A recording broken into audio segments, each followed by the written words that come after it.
Hello, this is Todd Smith, and this is my tutorial on how to sync the Micro Brute and the Volca Korg series together. It could be any of the Korgs. Today we're going to use the Korg Keys because they sound nice together and it's nice. It's easy and simple.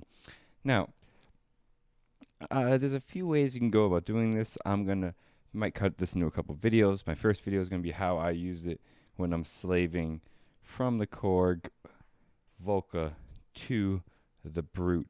In order to do that, you must have a wire from your sync out of your final Volca. You can have the whole chain going sync in, sync out. Then put your final Volca, or if it's your only Volca like this, your sync out into the gate in of your Micro Brute. So once you have your sync out to your gate in, and then you must sometimes go to the software, plug in the USB, and go to that software that it gives you the control interface, and you have to change. Sometimes it changes the option from click to gate in the sequencer section. If the click is highlighted there, you're gonna have some issues with what I'm doing here. It's not gonna work for you. You must go to gate for that to work. So once you have gate selected, you can unplug USB. You don't need USB in there anymore. If you notice it's not plugged in right now, you can just set it to that setting, close down the options, unplug USB, and the settings are just set that way until you change them again. Okay, so once you have gate set and you have your sync out plugged into your gate in, your sync out from your Volca to your gate into your Micro Brute, you're pretty much ready to go and start having fun with sequencing. Now, some people buy a beat step to sequence the Micro Brute, or buy the Korg little sequencer SQ1 or something like that, just because the first thing you notice if you've jumped into this, it's off timing. Pretty much for every 2 steps in the Volca is 1 step in your Micro Brute. So your Micro Brute will never be hitting as fast as the Korg Keys or beats or any of the Volcas you sync them to. It'll still be in time, but it's going to get 1 note for every 2 notes, which means you can't do really fast, aggressive, aggro type, leads and rips and things like that. But it doesn't mean it's useless, and I still use it all the time. I would say bass and piano is the most piano-ish type sounds is the most I use out of the sequencing. I imagine there's plenty of other options, but that's what I seem to find what I use with what it can throw at you. Now, basically, let's say you were playing a sequence and you played that key line I found before.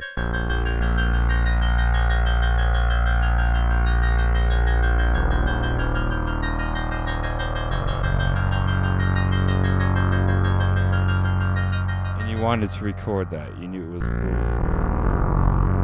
Now, and you watched your keys and you noticed, okay, it cycled twice while I was holding down my first note, once while I was holding down the second, and once when I was holding down my third.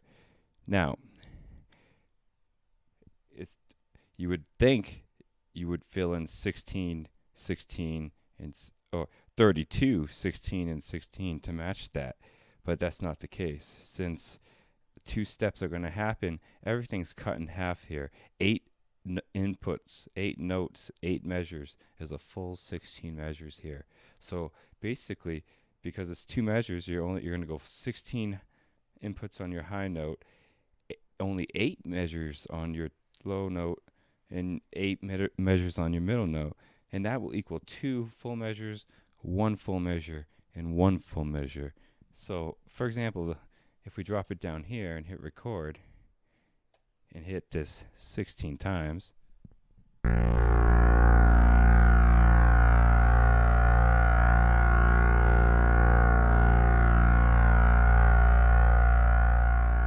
then hit this 8 times,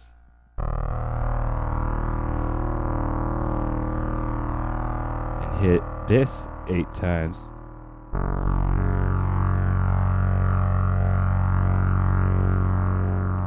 now when I hit play, it should do that sequence.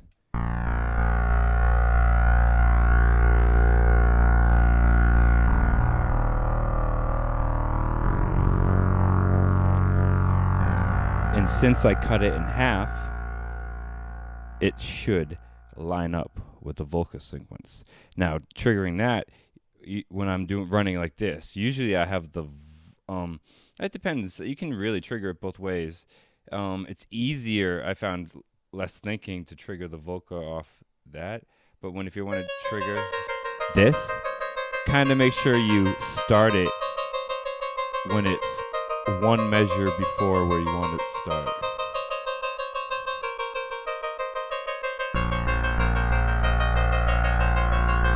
And it should match it.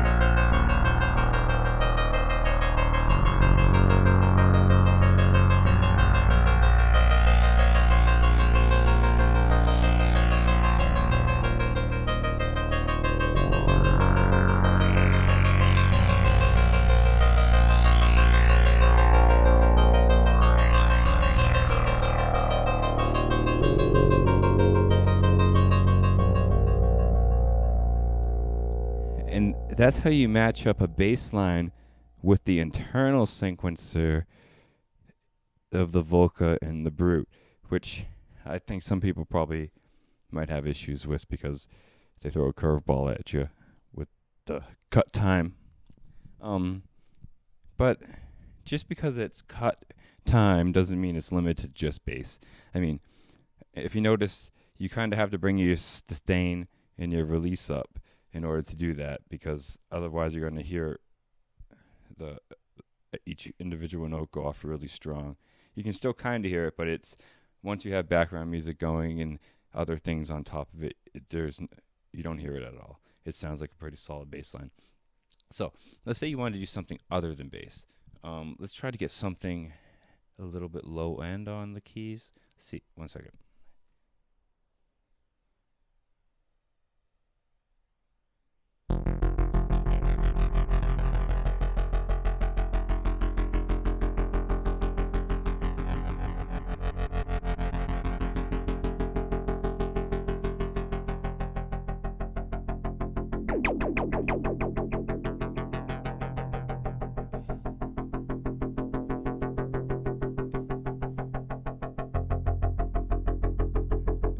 There we go.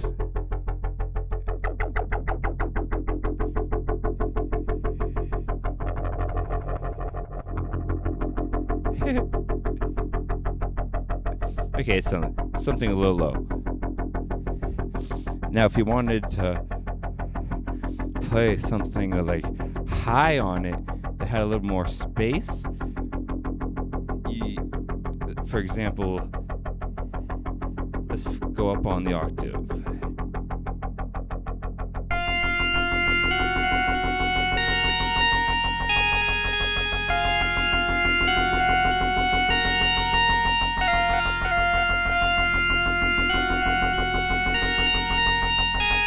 Say you wanted something like that, right?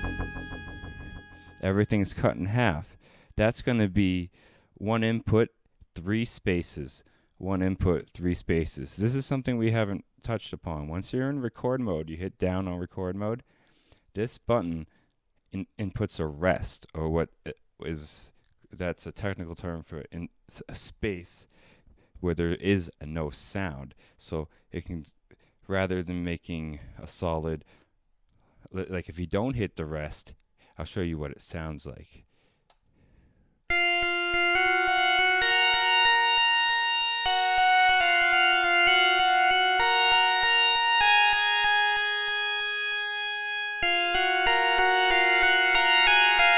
which is still cool.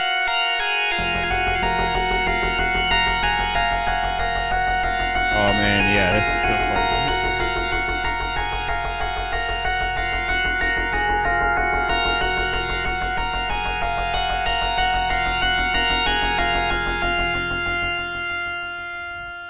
Which is cool and it's all right. I mean that doesn't sound bad. But if let's say you wanted something spaced out, that's what your rest button is for. It's going to create space in those notes so they're not consecutive. So if you wanted that same thing but a little bit more spread out, start by a full measure is 8 notes. So that means a half measure is 4 notes. So let's start by putting these notes in at half measures, which means we'd hit the button once, create 3 spaces, hit the button again, create 3 spaces, and go on and so on. Let's do that. 1, 2, 3.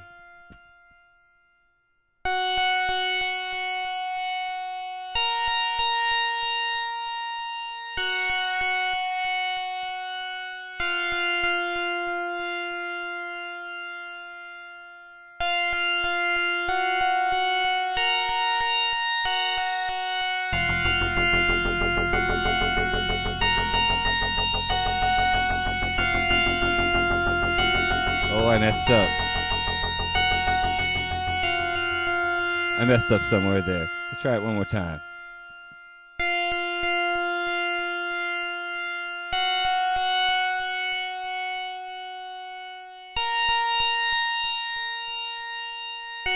Oh, I know where I messed up. This is a good thing to teach you.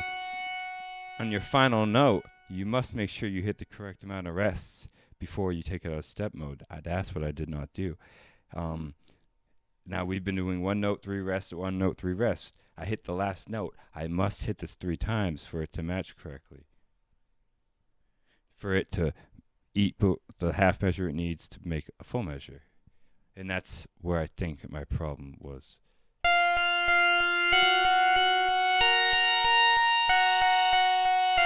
There you go, see? Now there's no weird timing.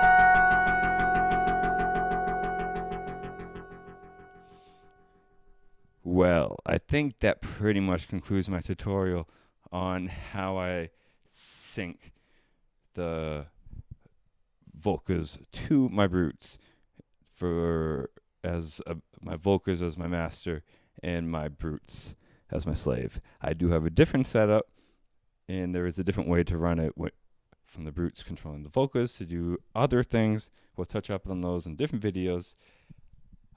As always, if you found anything at all helpful, if you liked anything you heard, anything you saw, click the subscribe button. It's on the lower right hand corner of my screen. Always, you have an amazing day. Thank you for watching my tutorial. Thank you. Have a good day.